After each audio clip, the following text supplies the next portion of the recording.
Munson, welcome. Thank you. I don't know if you guys are, well, I'm pretty sure that most of you know of Munson himself. He knows everybody. He's been in Atlanta, I think, for this, are you on? He's been in Atlanta, I think, for as long as I've known him. More than 30 years, I guess I would assume. But he's also had a remarkable track record as it relates to digital media. And so, again, I have a few questions that I've asked for him. I'd like to, before we get started, see if there's anything you want to say to the group before we get started. Yeah, hey everybody.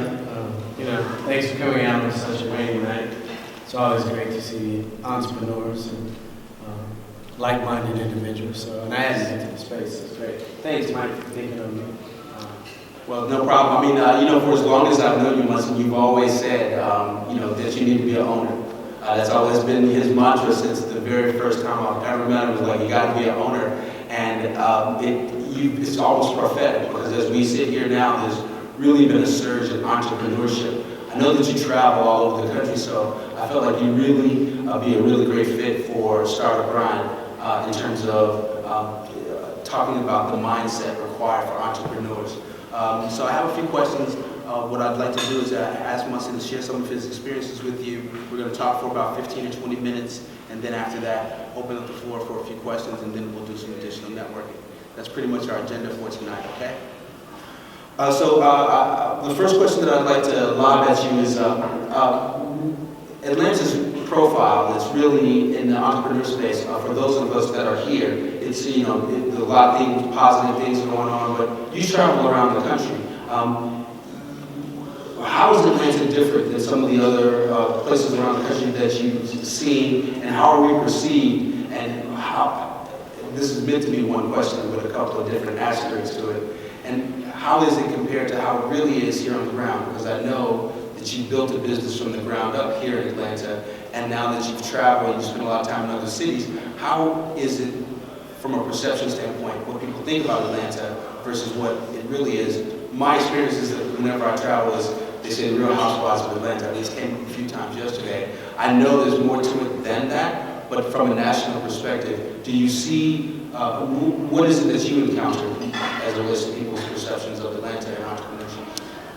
I think we're definitely top three, probably DC, that whole triangle, just based on government contracts, DOD, data contractors.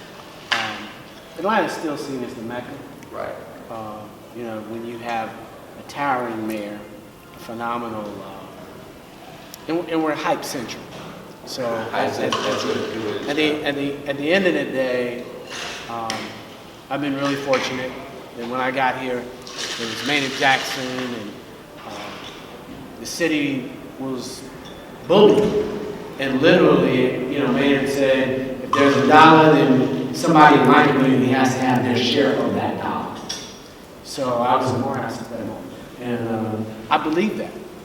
Coming from Tucson, Arizona, you're thinking, that sounds great. It sounds like a great opportunity. Atlanta clearly is, housewives are not a bad thing.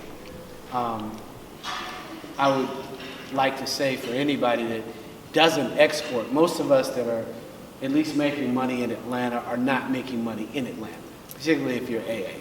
So whether it's Ludacris, whether it's the Russells and they're managing properties in other cities and other airports, most people are not just making it. But when we come home, we own our homes, we own our businesses, and we own our identity.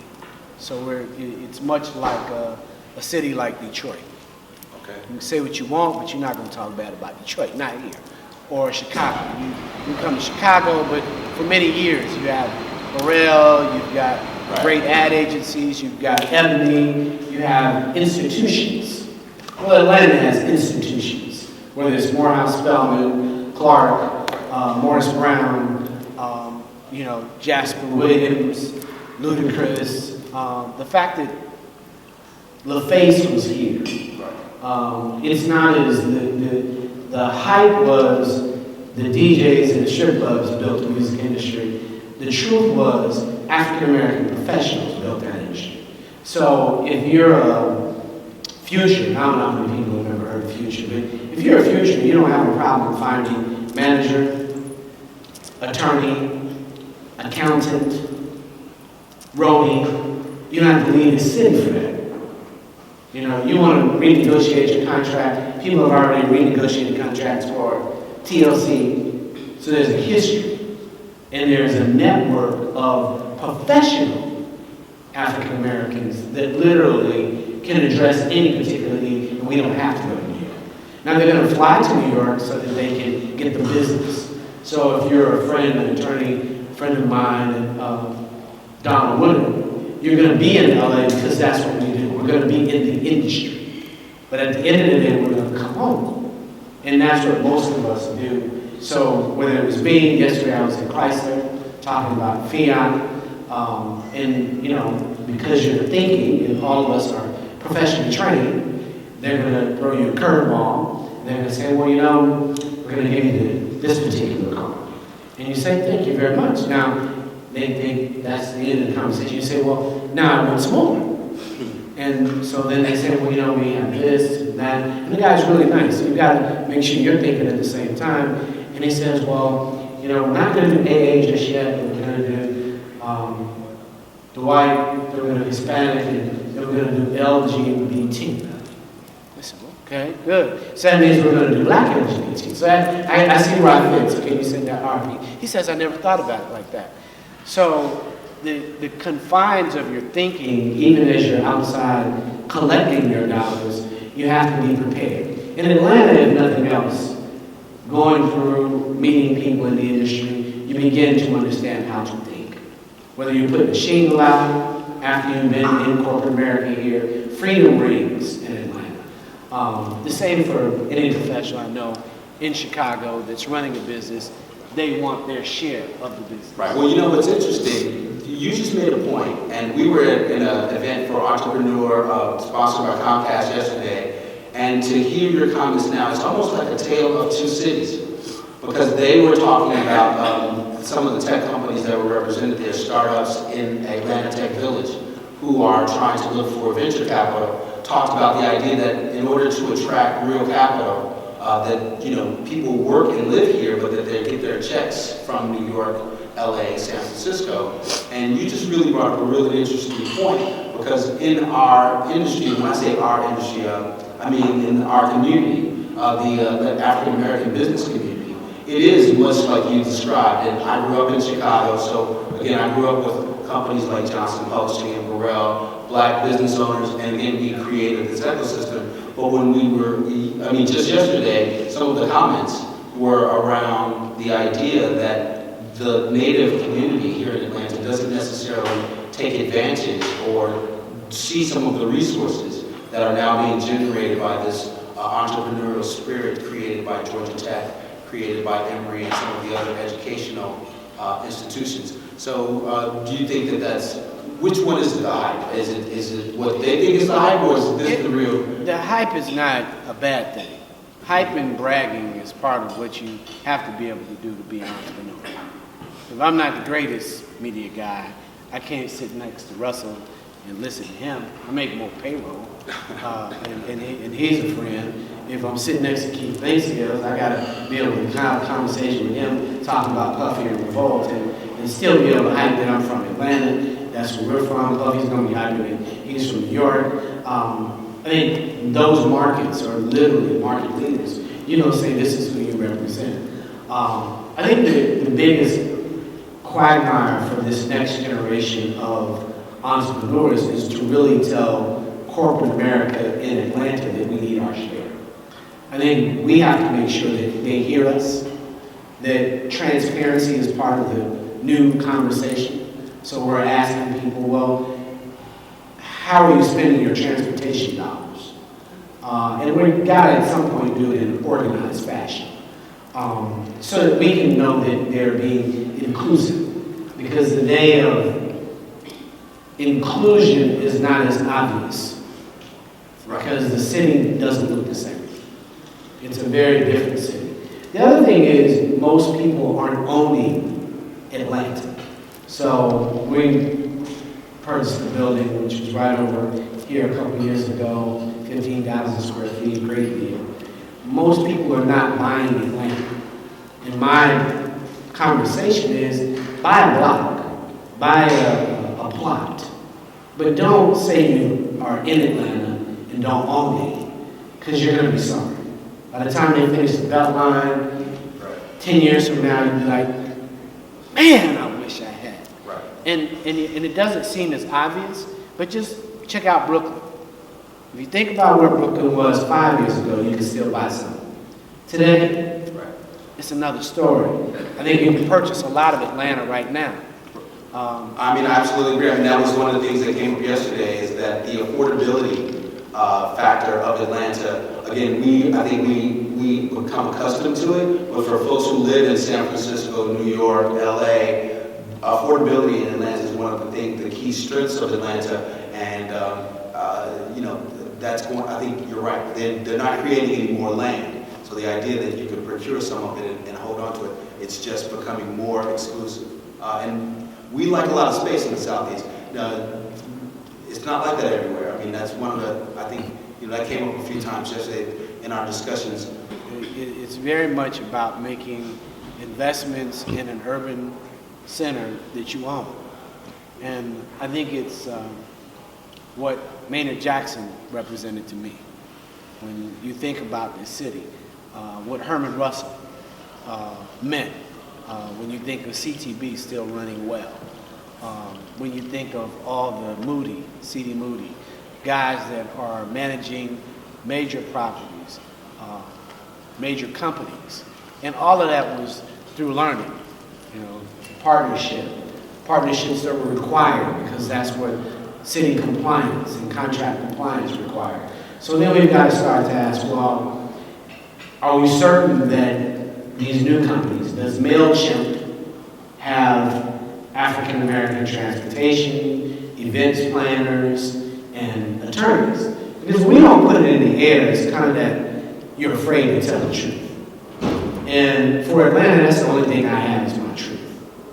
You know, I was happy to see the brother from the lottery, because I need the lottery to be advertising with me. So I'm excited about that. You know, I get the DC lottery, I get the Michigan lottery, I get a lot of lotteries. I don't get the Georgia lottery, so I'm happy he's here. If we're not getting our share and aren't advocates for each other, I have no problem doing stories on all of you that provide me cards. We'll get it done within the next 30 days. That's who I am. And that's what Atlanta's been to me. It's been a gift. Because I don't lack the courage to ask for my percentage of any deal that I get in front of and mathematically apply how I actually fit in that. I think that's a key thing for venture, because we're not necessarily saying to Apple, to Facebook, to Google, in a real honest way that we're getting our share of the dollars. You know, if it's what you lost last year, you gave us 1% of that. And I think those are the things that even our legal counsel has to begin to be very cost-based about economic redlining. Because economic redlining is really happening. It's the rope where they actually say, we just don't participate with you. Okay. And when we're not asking for our share of corporations where we make up 15, 20%, even if we're 20% of whatever budget that is, are you spending that with private counsel? Are you calling these transportation companies? Are you utilizing our community? And it's a conversation that if we plan to raise our community, then that's important. Right, and you bring up a really interesting point. You're really taking a different spin on some of this than like the innovation marketplace. You're talking about owning stuff when all of the venture is going toward collaborative spaces where people don't really invest at all in brick and mortar. Well, there are value propositions that are here. So, you know, I'm here, I'm doing a deal in the city of Atlanta, and it's an Olympic deal. So I'm sure people have heard of it, but there was one woman at a corporation that's on North Avenue.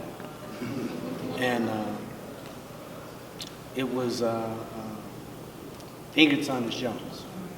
I mean, I've been vilified. I mean, you talk about vilified. I had asked the people for the money.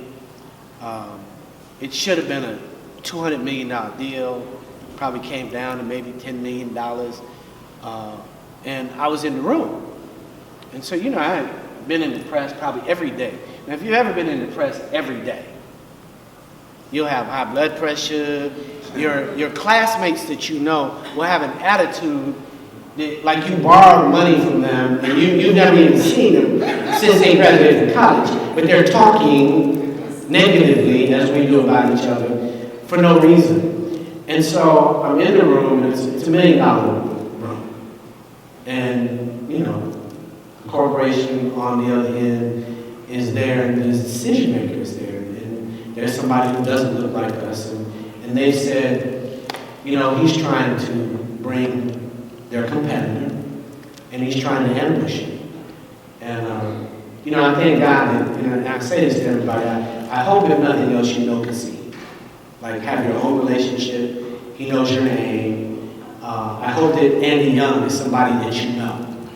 So that over time, when you talk about Atlanta, because these people, if you don't know Hosea Williams, and yet you're here feeding the hungry, you're kind of missing what made Atlanta great, at least for me. Because when I was there, these guys were guys who were really, they were constantly advocating for public housing, they're advocating for our share. Grady Hospital didn't have, Martin didn't have nobody on their board at that time. Grady really didn't have any AA people on their board at that time, and there was always a fight for what the Black Doc was going to do. So you had a whole nother mindset. They actually had a monthly meeting called the Hungry Club, where our issues, we would speak them to the community. So it's kind of like this, it would happen, but they would say, and now we need this money because this is not happening in our community. And we're kind of missing that. But I'm in this room, and they said I'm going to ambush the company on North Avenue, and there's Ingrid Saunders-Jones. And Ingrid used to work for me. And my first job in Atlanta was on Mosley Park, being a lifeguard. Because the guy said, hey man, can you swim? I said, yeah. He says, well, what are you doing? I said, summer for Morehouse. He said, well, you look like a lifeguard. Let's go to the swim test. You want to be a bartender too? And this was my Atlanta experience. And that's kind of how it was going. My cousin Randy was here, was a Georgia Tech student and obviously graduate. And but I'm in this room and I've been vilified. And Ingrid says Munson. Because now she knows my name. I'm not new. She's met me before. And this is my point on why you want to meet people. She says, are you trying to ambush us? I said, no, Miss Jones. She says, do y'all have any proof that he's trying to ambush us? They say, no, not really, but we think he would. And she says, Munson, would you hurt me? And she's doing this right in front of these people. You know, it touches me because there was another person who ultimately became something bigger was in the room, and she looked like me, but she had a job, so we weren't friends at that moment. And Miss Saunders-Jones said, well, just give him the $1 million and he's not going to hurt us. Now, if you've never, that's my Atlanta experience. If you've never had $1 million given to you by somebody in our community, that's the problem we got. You know, when you sit back and we're excited about title and all these things where people say we should be giving our money, you should be asking, well, who did you get a contract to that looked like me? Because we're not having that conversation. Entrepreneurship means nothing to me. If you can't create a job, I pay payroll. I pay taxes. But I hire people. I can look at the contractors. I can look at my Friday. I make payroll 6 times a month. And I can look at people and I know you paid your son's braces with my money. That I went out or got up like I did at 4 this morning, got on a plane, and really that pillow was having a conversation with me. I didn't, it was talking back, and I was like, stop it, don't talk to me that way. But it was one of those things where I had made a commitment. And I made a commitment to my community. And, that's what is important to me. And I've had great community experiences in Atlanta. So I don't know why you wouldn't. I think we've got to advocate for ourselves in a very numerical way in order to win here. We all have to buy more of Atlanta. We all have to find joint goals that we can have and ask the question, are you spending money with us? Because as entrepreneurs, you're only as big as your big checks. You're only as big as your big checks. It's not your little checks, So I think what I think I hear you saying is that we're all entrepreneurs and we all want to get to those big deals, but sometimes the low-hanging fruit are right in our community. I don't know that everybody wants to be an entrepreneur. I mean, I think entrepreneurship is something very different. Most people don't know what entrepreneurship is. Literally, it's not job creation.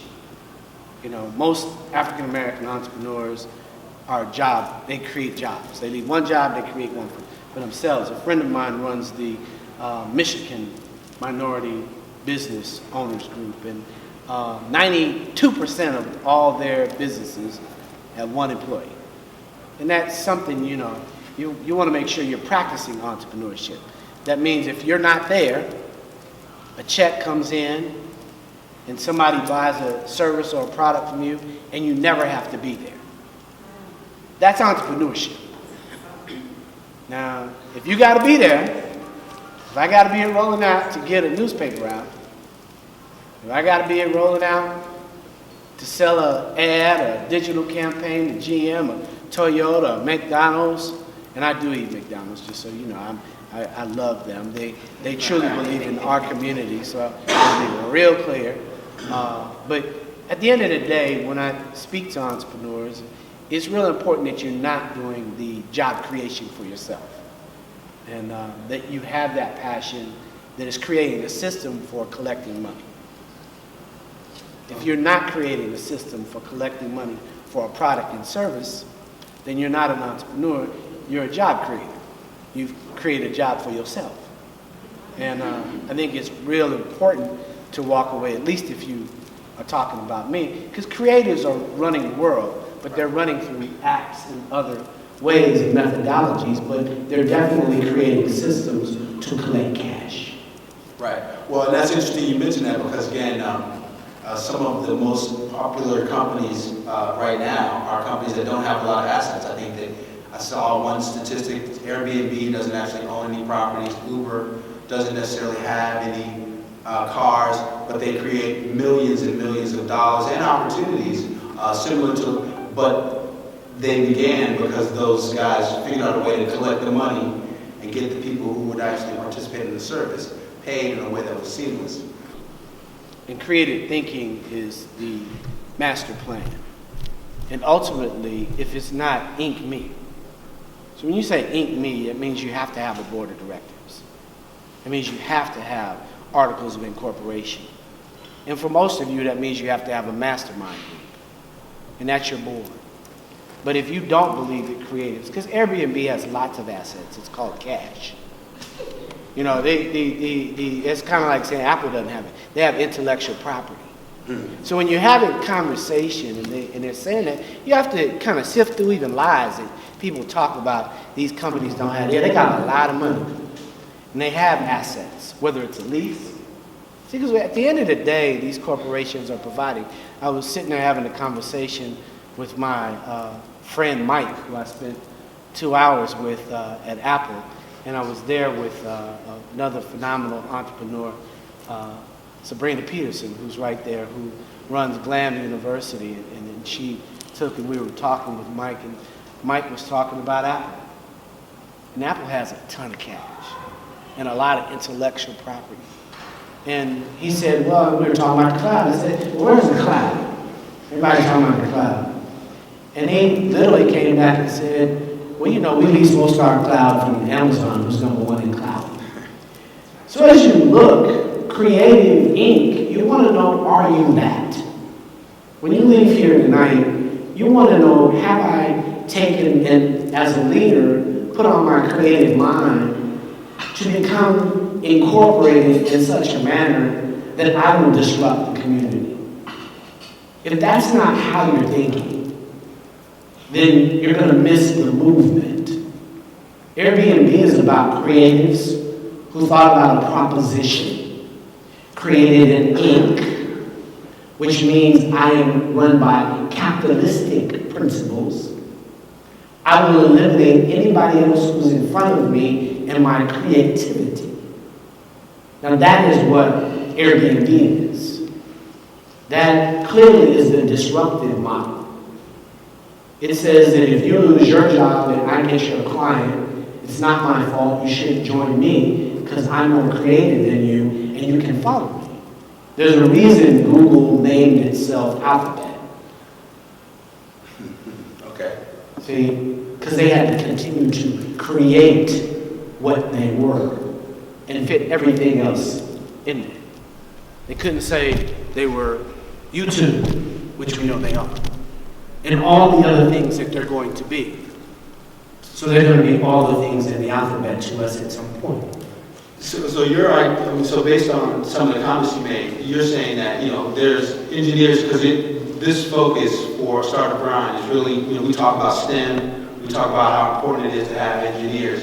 And I think what I hear you saying is that in addition to that, creatives, because I've heard this several times, liberal arts degrees, people who can take existing models and kind of mash them together in new and different ways are what's driving the innovation economy. Well, I don't know that I said that, but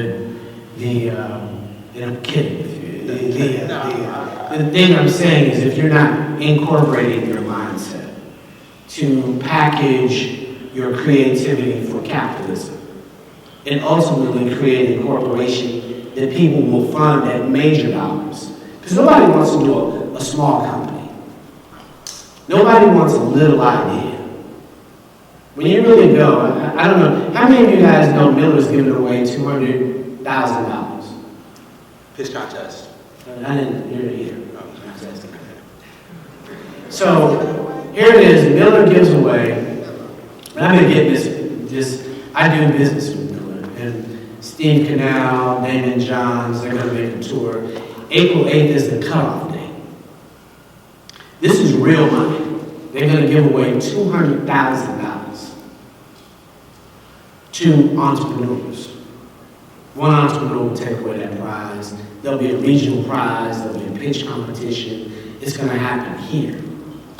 I've been doing it since it was the Old English. Okay, right. Well, and, one of the things that Startup Grind does, we get some of that. We have more than 1,000 members. I actually try to disseminate that, but I know I'm new to the party. A company called Flywheel. There's several pitch companies, Coach Foundation. But we're trying, what Startup Grind is trying to marshal those resources. Well, we talk to the folks at Hypothalamus so that some of those kinds of seed capital, opportunities where you can get access to money just based on your idea and your approach and implementation are out there, and they are really open. I mean, these are settings, and I know this sounds naive, but really I think that they really look for creative ideas and that you can get that first 50,000 or 60,000. But based on your comments, what are your thoughts about outside money? It doesn't sound like you really went to, did you ever raise capital or did you? I've been real fortunate. Yeah. I would say I probably should have sold 10 years ago. Don't be afraid to build big. If you don't take anything away, take away ink something huge. Sell it. Push pause and enjoy the party. Okay. We don't have that mindset. We hold on way too long, and then we miss the moment. Print had its moment. I have a children's book, a children's brand, I should say, called Little Professor Scott. So I have moved into another business as an entrepreneur because that's important to me. But I want to say something about this $200,000. So this $200,000 is real. This is not a dream. This is real.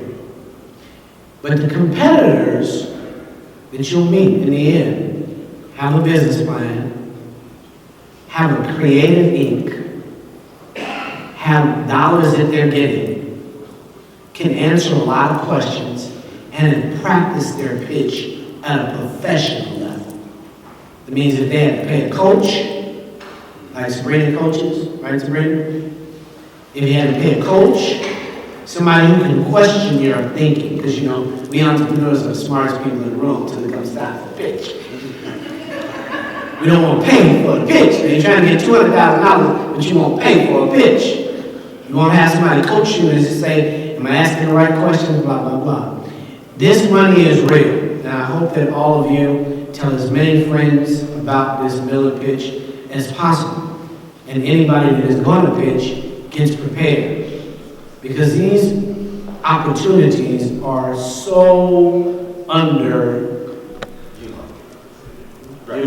Right, so we'll take it, we're recording this, we're gonna post it on our website, but I'll also, if you have any information, I'll even go out to our website, I'll send it out to the community. That's one of the things. It's on rollout.com, obviously, Oh, okay. Miller, but I say that to say, definitely take away something big. If you're doing something small, stop. Figure out another big play.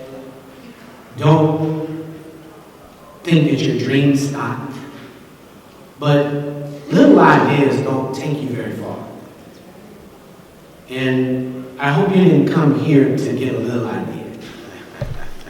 And I'm not trying to say that your ideas and where you are, but you know, if I had a transportation company, I would be trying to come in and my goal setting that I do with people in my team and my associates is, do I have 20 other transportation companies I'm collaborating with that are bigger than me?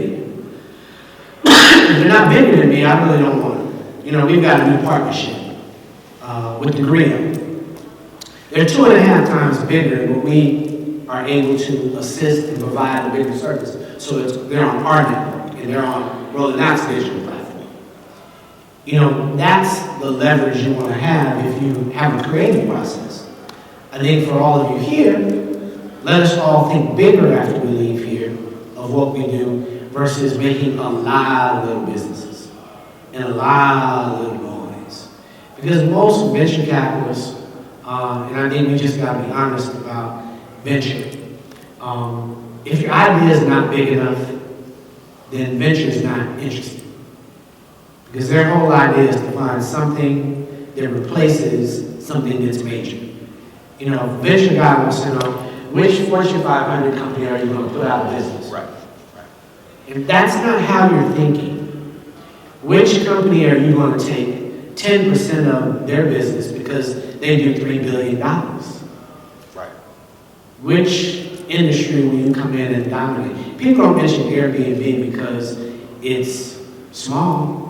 I mean, mention Airbnb because it's almost as big as I. Right. I mean, you're absolutely, I mean, even the big guys. I mean, you look at Jeff Bezos. Amazon's doing great, but he sits back with his team, and so now instead of going to UPS and FedEx, he's buying his own planes. You know what I'm saying? He's like, okay, I'm spending this percentage of my profits on delivery. Maybe I need to be in the delivery business. I'm going to, you know, FedEx is going to have to fight now. I'm going to do it myself. So I think that what the strategies you talked about is the prevailing strategy for ultimate success, that you got to be looking at who you're going to replace or do differently. The creative mind is a killer mind. It's who I'm putting out of business and I'm taking over the world. Who's going to speak my language? Did you Google it? Did you stay in Airbnb? Did you take your kids to Disney? Are you going to ESPN? ESPN purchased pretty much any HBCU classic that they could, including Atlantis. This isn't about being friendly. Right. This is, can your creative mind capture the dollars or the market percentage that allows your ink to be the spoken word, the spoken language of currency in the mindset of the individuals that are going to pay. Right. And that's in any measure. Agreed. I mean, even we look at Netflix. Netflix was an anomaly, an outsider for many years, and then and you look at companies like Rovi and TiVo. Again, like you said, they become brands in and of themselves, but by disrupting and taking dollars off the table of the traditional service providers in a way that, because the consumer ultimately decides. So in the case of Netflix, why send a DVD when, you know, his technology said, you can do that on VOD, the technology's there, that's where we're going. Everybody was confused, but they weren't confused because they were buying libraries at the same time. They were buying use of many films, whether it's National Geographic, but nobody has rights to that. We like that, and we want a limitless play. That's embracing technology in a different way. Google Docs is because we know that there's a generation of millennials that don't want to pay for anything. But they'll give up their information another way. And we'll make money the other way, even though it's not in their face, we're collecting on you. So there's a capitalistic exchange. It's just creative. It's the ad on the side. It's when and how they can actually say they're reading your email. No, I heard you mention earlier that you get into the music business and you've had a really interesting view of that business for several decades, seen a lot of disruptions. Can you speak to what's changed in the market? I mean, such that music was maybe a content for a publisher, and now as a publisher, you're actually talking about being a content creator. Can you speak about the continuum of the music industry that's been disrupted? I'm building a brand called Little Professor Sky. And if you're children, you want to listen to the music. If you're thinking about your brand, you've got to have it created all the way a mom consumes it. So music is also just a motivator for people. We're not getting it in the traditional sense, because today there are 1,000 other platforms and 1,000 other ways to do it. So we're not necessarily getting in the music business. We are relating to music, and music is relating to the brands that we have. So children's music sounds good to me, because I've got a children's brand, and I want children singing my songs and the songs that we're hearing. The other thing is, young producers are very open to different relationships. And I'm very proud of some of the young technicians, but we're not getting into music per se. We're just making sure our brand has a relationship to music, because I'm not trying to become a label. Gotcha. Okay. Well, you know, another point I guess I would like to maybe speak about, you talked about being open, and I speak to business owners all the time, and one of the things that I've observed over time is that it used to be the case where people would, you know, I need an NDA before I can talk to you about my idea, and, you know, I want to make sure I protected it. And then we exist now in this world where people bring their ideas to the table and throw them out there, you know, before they've ever even wrote them on the back of a napkin. And I'm like, what has changed? Does the market now favor the folks that can actually execute? It doesn't matter who talks about it. Having an NDA doesn't really matter, it seems, in the context of this new innovation community, whereas it used to be where people in businesses spent years and legal fees, again, nothing personal against lawyers. But I'm just wondering, what's your take on that? Because you deal in content and intellectual property. What do you think's changed in the new innovation economy that makes it a more open environment, or at least appear to be? Have counsel. I mean, if you don't have some counsel, okay, you're gonna have some hurt feelings. I mean, I think anybody, you know, we've been in business 20 years. If you don't have any counsel, you're a little crazy. I mean, because your feelings are gonna be hurt, your business is gonna be closed, and, you know, counsel is kind of the defenders. I think you should be honest with people you share your ideas with. You know, yeah, it's enforceable. You know, I see people copy all day long. And I think you need to still pass those out. I don't think that, you know, if you really have something that you think is proprietary, and I actually get tired of people copying other people. I mean, I think you should, like, get your own ideas, but but you should also make sure that you're in business. You're going to have altercations. You're going to have people copy your ideas. You're going to have employees steal. You're going to have lots of things that are going to happen as an entrepreneur. Your biggest thing is, are you going to sell enough to make a difference, to be profitable? You know, it's one thing to talk about, oh, I'm a business person. But are you making a profit? You know, at the end of the day, that's it. Are you paying your taxes? You know, because just because you got away with it for 2 years doesn't mean they can't come back 2 years later. You know, so we don't encourage each other to talk about taxes, but as you make your money, Yes. if paying your taxes isn't one of the things that you're making sure is happening, you know, you're living in this false world. Entrepreneurship is ultimately creating an incorporated transaction in a creative way so that you make money profitably and legally. I will say this, to most of the business ideas that I hear today, they're just too old. Stop being in old businesses. You know, do not go in an old business. You know, and I say that, you know, I love transportation because you don't have to continue. But, you know, I was going into the transportation business, I would have an army of drones. See, because I know the drone is coming. See, I don't want to be in the old business. I want to be in the new business. See? Self-driving vehicles, like we're gonna do the casino readings. I want to be in the drones, because see, I can buy a drone quicker than I can buy a car. And I'm being jestful, because if you know me, it's late. I've been up since 4, honestly. I love you all, but you know, you begin to hit that wall, and then you say, damn, you know. So I kind of have to make light so I get the energy from y'all smiles. But I say that to say to all of you, you know, old businesses are really bad, you know. And then I end by saying, you know, I appreciate you all coming out on such a horrible day. Thanks to my team, both Randy and Sabrina coming to support me here tonight. I appreciate you all. You know, hopefully when our book comes to the market, we come over here and do an event. We are definitely in the lifestyle business. And we enjoy what we do. Absolutely. Listen, I thank you very much for your time. Before we let you finish, I'd like to see if there are just a few, could you take a few questions from the audience just in case? I know we're right at 8 o'clock. So maybe we have time for maybe 2 or 3 questions from the audience before we let Munson go.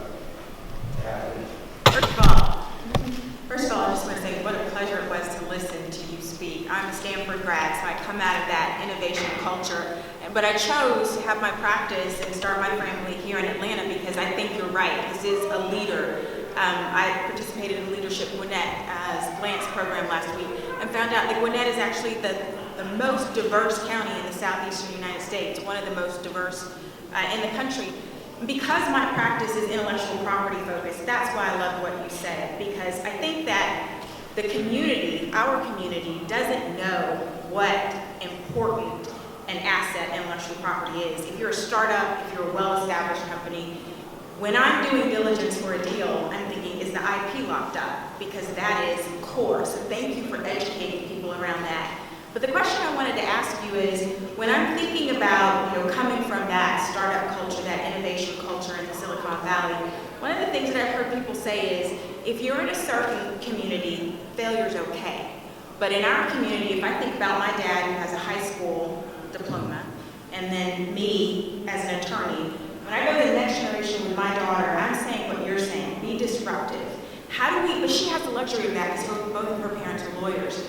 How do you say to the kid who's not at the generation who's got the education that it's okay to be a disruptor, it's okay to fail, when they're just trying to make it because they're their family's ticket to that next socioeconomic level? So thank you for your thoughts on that. Sounds like a social economic question. 2 things.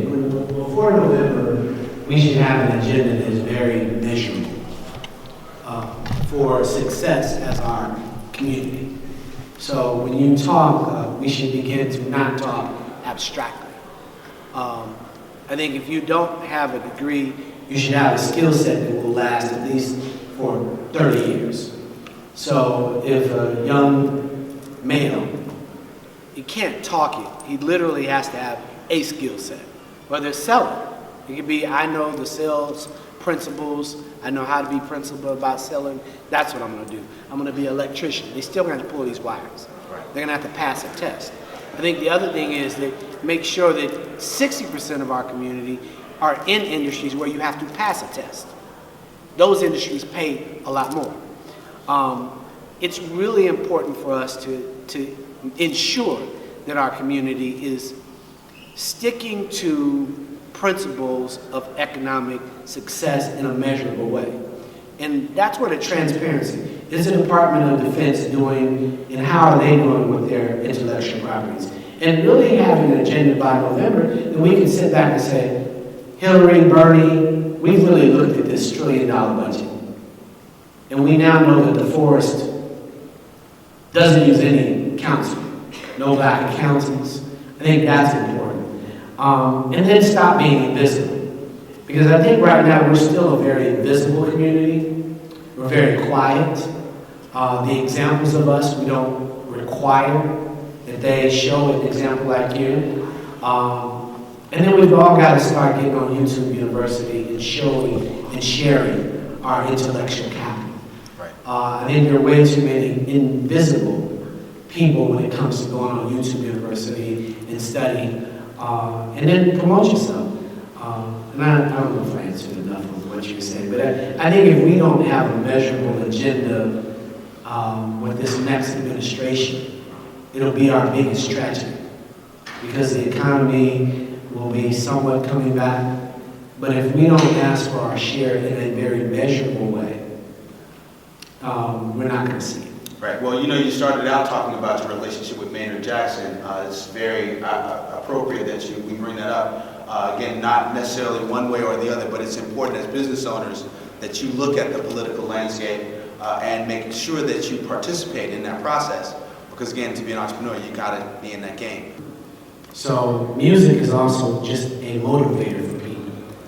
We're not getting it in the traditional sense, because today there are 1,000 other platforms and 1,000 other ways to do it. So we're not necessarily getting in the music business. We are relating to music, and music is relating to the brands that we have. So children's music sounds good to me, because I've got a children's brand, and I want children singing my songs and the songs that we're hearing. The other thing is, young producers are very open to different relationships. And I'm very proud of some of the young technicians, but we're not getting in music per se. We're just making sure our brand has a relationship to music, because I'm not trying to become a label.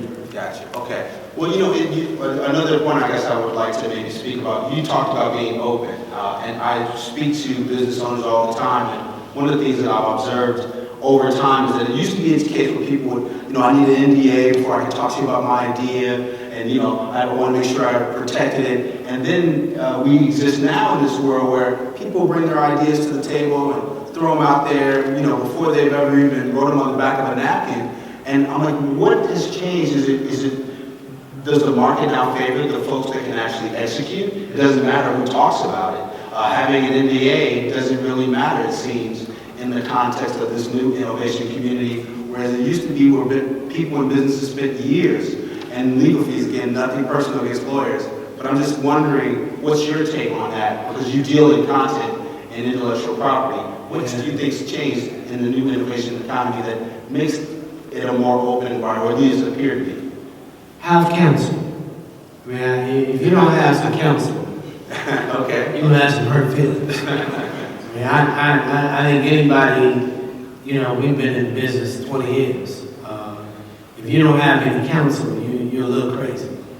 Because your feelings are going to be hurt, your business is going to be closed, and, counsel is kind of the defenders. I think you should be honest with people you share your ideas with. Yeah, it's enforceable. I see people copy all day long. And I think you need to still pass those out. I don't think that, if you really have something that you think is proprietary, and I actually get tired of people copying other people. I think you should get your own ideas, but Okay. but you should also make sure that you're in business. You're going to have altercations. You're going to have people copy your ideas. You're going to have employees steal. You're going to have lots of things that are going to happen as an entrepreneur. Your biggest thing is, are you going to sell enough to make a difference, to be profitable? It's one thing to talk about, I'm a business person. But are you making a profit? At the end of the day, that's it. Are you paying your taxes? Because just because you got away with it for 2 years doesn't mean they can't come back 2 years later. So we don't encourage each other to talk about taxes, but as you make your money, Yes. if paying your taxes isn't one of the things that you're making sure is happening, you're living in this false world. Entrepreneurship is ultimately creating an incorporated transaction in a creative way so that you make money profitably and legally. I will say this, to most of the business ideas that I hear today, they're just too old. Stop being in old businesses. Do not go in an old business. And I say that, I love transportation because you don't have to continue. But, I was going in the transportation business, I would have an army of drones. See, because I know the drone is coming. See, I don't want to be in the old business. I want to be in the new business. See? Self-driving vehicles, do the see readings. I want to be in the drones. Because, see, I can buy a drone quicker than I can buy a car. And I'm being jestful, because if you know me, it's late. I've been up since 4, honestly. I love you all, but you begin to hit the wall, and you say, damn, So I kind of have to make light so I get the energy from y'all smiles. But I say that to say to all of you, old businesses are really bad. And then I end by saying, I appreciate you all coming out on such a horrible day. Thanks to my team, both Randy and Sabrina coming to support me here tonight. I appreciate you all. Hopefully when our book comes to market, we can come over here and do an event. We are definitely in the lifestyle business, and we are enjoying what we do. Absolutely. Listen, I thank you very much for your time.